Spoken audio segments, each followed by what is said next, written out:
सो आज हम देखेंगे हम काली लिनक्स को अपने विंडोज सिस्टम में कैसे इंस्टॉल कर सकते हैं। तो मैंने यहाँ पे काली लिनक्स की ऑफिशियल वेबसाइट खोल के रखी है, that is kali.org।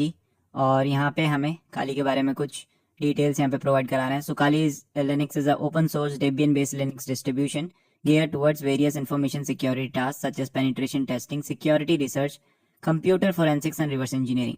So Kali Linux एक तरीके का Debian based Linux operating system है जो सिर्फ हैकिंग के लिए डिजाइन किया गया है। इसकी तरह और भी ऑपरेटिंग सिस्टम है like parrot OS, black arch, but this is the most popular hacking distribution out there. So इसको डाउनलोड करने के लिए हमारे पास यहाँ पे बटन है, तो मैं डाउनलोड पे क्लिक करता हूँ। तो इसने मुझे एक डाउनलोड पेज यहाँ पे दिखा रहा है। सो अलग अलग प्लेटफॉर्म के लिए हम यहाँ पे काली को इंस्टॉल कर सकते हैं।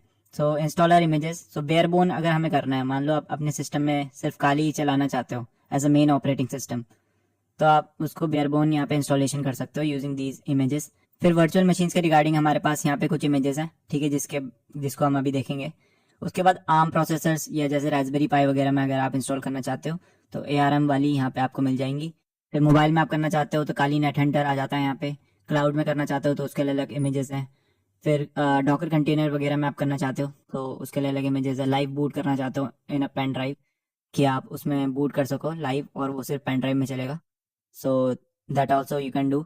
और उसके अलावा लास्ट हम पे WSL, so this is Windows सब सिस्टम फॉर लिनक्स। तो आप अपने विंडोज मशीन से काली लिनक्स को चला सकते हो, ठीक है।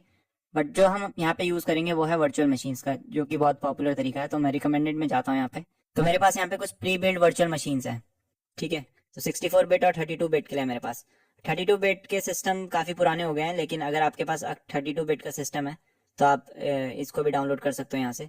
वर्चुअल बॉक्स है, VMware है और QEMU है, यहाँ पे आपको ऑप्शंस मिल जाते हैं।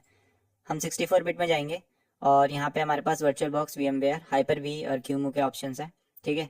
तो मैं यहाँ पे वर्चुअल बॉक्स वाला यूज़ करूँगा। उसके लिए मैं यहाँ पे दबा देता हूँ इसको, ठीक है। यहाँ पे डाउनलोड लिंक है, 3.1 GB का ये। और अगर आप इसे सेव करोगे तो डाउनलोड स्टार्ट हो जाएगा। मैंने ऑलरेडी कर रखा है तो मैं इसको कैंसिल कर लेता हूँ। अब इसको चलाने के लिए आपको वर्चुअल बॉक्स की जरूरत होगी। तो वर्चुअल बॉक्स की वेबसाइट आपको यहाँ पे मिल जाएगी, virtualbox.org, ठीक है। तो ये एक वर्चुअलाइजेशन सॉफ्टवेयर है। इसका मतलब ये होता है कि आप अपने मेन सिस्टम में एक दूसरा ऑपरेटिंग सिस्टम चला सकते हो इन लेमन टर्म्स। तो मैं डाउनलोड पर क्लिक करूँगा और यहाँ पे मेरे पास कुछ डाउनलोड्स के ऑप्शन आ रहे हैं। तो अगर मेरा विंडोज़ मशीन है तो मैं उसके लिए करूँगा, मैक OS है तो उसके लिए अलग है, ठीक है। तो मेरे पास विंडोज़ है तो मैं इस पर क्लिक कर लेता हूँ और यहाँ पे एक एप्लीकेशन फाइल या EXE फाइल है डाउनलोड करेगा, जो कि सेटअप फाइल होगी। उसका आप जैसे नॉर्मली आप अपनी सेटअप फाइल इंस्टॉल करते हो विंडोज़ में, वो आप कर सकते हैं। So that's not a big problem. अब आपके पास जब डाउनलोड कर लोगे आप काली की और उसकी सेटअप फाइल, तो यहाँ पे आपको ऐसे ही एक फाइल दिखेगी, 7-zip फाइल है ये। तो मैं इसको राइट क्लिक करूंगा तो यहाँ पे मेरे पे 7-zip का ऑप्शन आ रहा है और मैं करूंगा एक्सट्रैक्ट हेयर, ठीक है। तो अभी एक्सट्रैक्ट करेगा इसको मेरे सिस्टम पे वहीं पे डाउनलोड। अगर आपके पास 7-zip नहीं है तो आप उसको इंस्टॉल कर सकते हो। गूगल करना एंड यहाँ पे लिखना 7-zip डाउनलोड, ठीक है। तो यहाँ पे जो पहला लिंक आएगा डाउनलोड बटन, डाउनलोड मिल जाएगा यहाँ पे। तो EXE 64 बिट विंडोज़ के लिए यहाँ से इसको डाउनलोड करके इंस्टॉल कर लेना, काफ़ी ईजी है, कोई दिक्कत नहीं होगी इसमें। और अभी एक्सट्रैक्शन चल रहा है यहाँ पे। सो जैसे ही खत्म होता है फिर हम आगे प्रोसीड करते हैं। Alright, so the extraction is complete now. और यहाँ पे हमारे पास एक फोल्डर एक्सट्रैक्ट हुआ है। तो अगर मैं इसे खोलूँ तो मेरे पास यहाँ पे दो फाइल दिखा रहा है, एक VDI फाइल है और एक वर्चुअल बॉक्स मशीन फाइल यहाँ पे दिखा रहा है, ठीक है। तो अब इसको इंस्टॉल कर यूज़ कैसे करेंगे हम, तो मैं वर्चुअल बॉक्स खोल लेता हूँ पहले अपना, ठीक है। ऑलराइट, सो ये मेरा वर्चुअल बॉक्स खुल गया है। आपके उसमें अगर आप नया इंस्टॉलेशन होगी तो ये सारी चीज़ें नहीं दिखाएगा। मेरी कुछ वर्चुअल मशीन है यहाँ पे। पर अगर मुझे एक नई वर्चुअल मशीन यहाँ पे ऐड करनी है तो एक नई वर्चुअल मशीन ऐड करने के लिए मैं यहाँ पे न्यू पे क्लिक करूंगा, ठीक है। तो ये मेरे से नाम पूछ रहा है वर्चुअल मशीन का, तो इसको नाम दे देते हैं काली लिनक्स 2024 दे देते हैं इसका नाम। एंड उसके बाद यहाँ पे ISO इमेज यहाँ पे हम सेलेक्ट नहीं करेंगे कुछ भी। टाइप हम लिनक्स सेलेक्ट कर लेते हैं एंड यहाँ से हम चूज़ कर लेंगे डेबियन 64 बिट, बिकॉज 64 बिट की हमने इमेज डाउनलोड करी थी। एंड उसके बाद हम नेक्स्ट दबाएंगे। तो यहाँ पे हमें अब हार्डवेयर देना है, ठीक है। हम कितना हार्डवेयर प्रोवाइड कराना चाहते हैं इस वर्चुअल मशीन में, ठीक है। तो मेरे पास यहाँ पे पहले मेमोरी का है, मेमोरी मतलब रैम। तो मेरे पास यहाँ पे 16 GB ऑफ रैम है। तो मैं इसको अराउंड 8 तक मैं इसको दे सकता हूँ। 4 to 6 GB इज इनफ।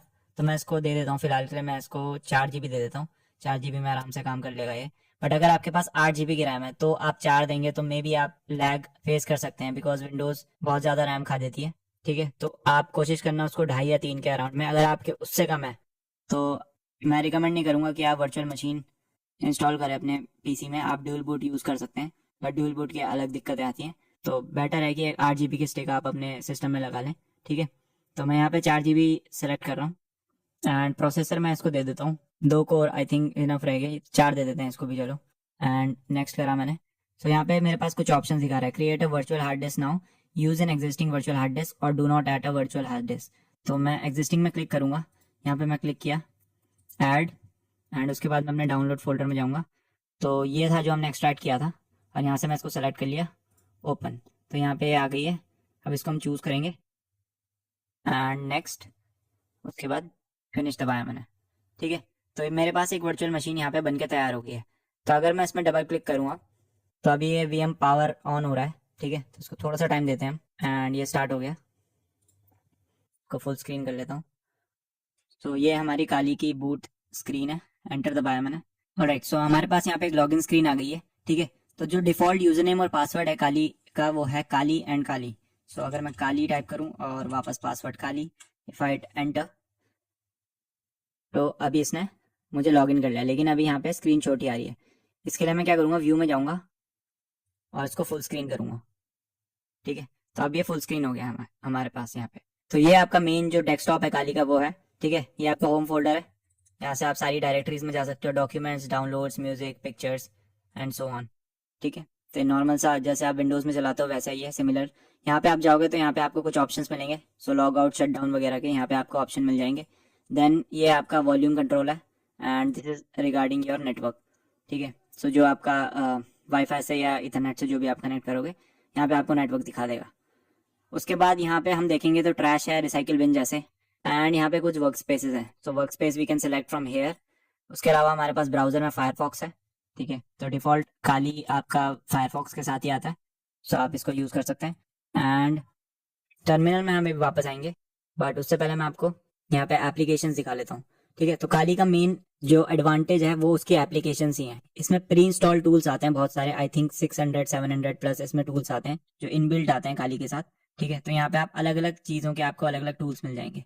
तो ऑल एप्लीकेशन में जाऊँगा तो हर तरीके के एप्लीकेशन मुझे यहाँ पे दिखा देगा, बट यहाँ पे कुछ कैटेगराइजेशन उन्होंने कर रखी है। सो इन्फॉर्मेशन गैदरिंग के लिए जो टूल्स यूज़ हो रहे हैं, लाइक DNS एनालिसिस के लिए अलग टूल्स हैं इसमें, IDS IPS आइडेंटिफिकेशन के लिए, लाइव होस्ट आइडेंटिफिकेशन, वैसे एमास है, डिमिट्री है, IK स्कैन है for your VPN and points, ठीक है, लीजन है यहाँ पे, and so on. So vulnerability analysis के लिए सेम वैसी टूल है। वेब एप्लीकेशन अगर आपको एनालिसिस करना है उसका, तो बबस्वीट एक बहुत फेमस टूल है अगर आपको वेबसाइट हैक करनी है, ठीक है। कॉमिक्स करके एक और टूल है जो आई थिंक आपका OS कमांड इंजेक्शन को एक्सप्लॉइट करने के यूज आता है, ठीक है। वैसे SQL मैप है, ये बहुत फेमस टूल है फॉर ऑटोमेटिंग SQL इंजेक्शन, यहाँ पे लिखा हुआ भी आ रहा है automated SQL injection tool. WP scan है, इसका हम पहले यूज कर चुके हैं अगर आपने मेरी वर्डप्रेस वाली वीडियो देखी होगी। And after that we have database assessment.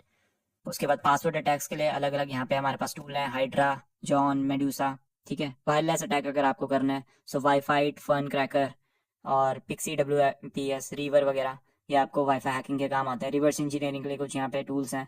Exploitation के लिए यहाँ पे बहुत फेमस टूल है हमारे पास, मेटास्प्लॉइट फ्रेमवर्क, जिसको हम देखेंगे इस कोर्स में आगे।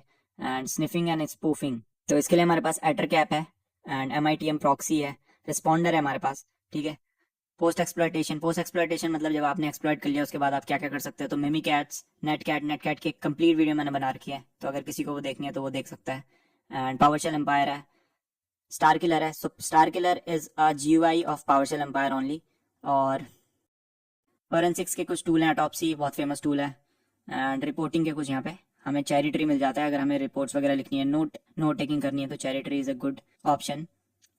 और सोशल इंजीनियरिंग टूल किट यहाँ पे सोशल इंजीनियरिंग टूल्स में हमें दिख जाती है। तो बेसिक से टूल हैं काली के, धीरे धीरे हम सबको देखेंगे, बट अभी मैं आपको बता देता हूँ, बस नॉर्मल सा आपको मैं ओवरव्यू दे रहा हूँ काली का कि आप कैसे कर सकते हो। नॉर्मल है, यहाँ पे सेटिंग्स में जाओगे, अलग अलग तरह की सेटिंग्स के आप छेड़खानी कर सकते हो, ठीक है। So this is all normal. अब जो मेन चीज़ जो काली में यूज़ होती है किसी भी लिनक्स डिस्ट्रीब्यूशन में वाइल हैकिंग यूज़ होती है, दैट इज टर्मिनल। सो अगर मैं यहाँ पे क्लिक करूँ तो ये मुझे टर्मिनल स्पॉन करके देगा ना। इसको मैं थोड़ा बड़ा कर लेता हूँ, ठीक है। तो बड़ा करने के लिए यहाँ पे कीबोर्ड शॉर्टकट होता है Ctrl+Shift++। तो अगर आप इसको दबाएंगे तो ये आपका स्क्रीन यहाँ पे जूम हो जाएगी या बड़ी हो जाएगी, ठीक है। तो यहाँ पे कुछ चीज़ें दिखा रहा है मुझे, तो काली एंड काली। सो ये मेरा यूज़र नेम है जो कि है काली, एंड मेरा होस्ट नेम का नाम भी है काली, मतलब सिस्टम का नाम भी काली है, और जो यूज़र यहाँ पे अभी यूज़ हो रहा है वो है काली। अगर मैं कोई और यूज़र यूज़ करूँ, जैसे कि सूडो, मैं यहाँ पे सूडो डालता हूँ, और तो यहाँ पे मैंने रूट यूज़र में स्विच कर लिया है। तो यहाँ पे अभी मेरा यूज़र नेम है रूट, और जो मेरा होस्ट नेम है अभी जो सिस्टम का नाम है वो काली है। ठीक है, तो इससे एग्जिट लेते हैं। तो बेसिकली कुछ कमांड्स होते हैं, अगर जैसे क्लियर करनी है स्क्रीन के, तो मैं लिनक्स के कमांड में डिटेल नहीं जाऊँगा, बस मैं ये टर्मिनल बता रहा हूँ। अब टर्मिनल का यूज़ करने का मतलब ये है कि एक होता है आपका GUI, ग्राफिकल यूज़र इंटरफेस, जो कि आप यहाँ पे क्लिक करके सारी चीज़ें कर सकते हो। जैसे मैं अगर यहाँ पे सेटिंग्स में क्लिक करूँ तो मेरे पास यहाँ पे चीज़ें खुल गई। ठीक है, या फिर मैं यहाँ पे क्लिक करूँ एंड ओपन फोल्डर करूँ तो मेरे पास डॉक्यूमेंट्स में यहाँ पे इसमें चला गया। लेकिन अगर ये काम मुझे किससे करना है, टर्मिनल से करना है या कमांड लाइन से करना है, तो उसके कुछ कमांड्स होते हैं। जैसे मैं अभी डॉक्यूमेंट्स में गया था, तो सेम मैं कमांड लगाऊंगा CD फॉर चेंज डायरेक्टरी, और डॉक्यूमेंट्स में गया मैं, तो यहाँ पे मैंने डॉक्यूमेंट के अंदर जो भी चीज़ें हैं वो मैं इनको देख सकता हूँ। ठीक है, तो अभी तो यहाँ पे हमारे पास कुछ है नहीं। सो कमांड लाइन यूज़ करने का फ़ायदा ये होता है कि आपको लगेगा कमांड लाइन में आपको टाइम लगेगा, बट GUI के मुकाबले अगर आपको कमांड्स याद हैं and if you are fluent in command line, तो आप GUI से जल्दी यहाँ पे रिजल्ट्स कैप्चर कर सकते हो और उसके हिसाब से अपना वर्क फ्लो डिसाइड कर सकते हो। ठीक है, क्योंकि ज़्यादातर जो आपके टूल्स आते हैं that is build for Linux only, और वो ज़्यादातर कमांड लाइन टूल्स होंगे आपके। जैसे मेटास्प्लॉइट भी आप देखते हो या nmap देखते हो। सो nmap का एक zenmap करके है GUI, लेकिन मोस्टली जो आप टूल्स देखोगे, चाहे वो nmap हो, चाहे वो मेटास्प्लॉइट फ्रेमवर्क हो, सो MSF कंसोल, उसके लिए हम कमांड लगाते हैं। तो सारी चीज़ें हम क्या कर रहे हैं, कमांड लगा के कर रहे हैं। ठीक है, तो this is the power of terminal. तो अगर आपको हैकिंग में आगे बढ़ना है, so you have to be familiar with the terminal, क्योंकि सारा काम इसी में होता है। ठीक है, तो आई होप आपको ये वीडियो समझ में आई होगी। सो इसी बात पे इस वीडियो को कंक्लूड करते हैं। तो अगर आप इस सीरीज़ को फॉलो नहीं कर रहे हो, that is 30 Day Learn Ethical Hacking series, so I highly suggest you do that. And अगर ये वीडियो पसंद आई तो उसे लाइक मारो and also subscribe to this channel. मैं मिलता हूँ आपको अगली वीडियो में।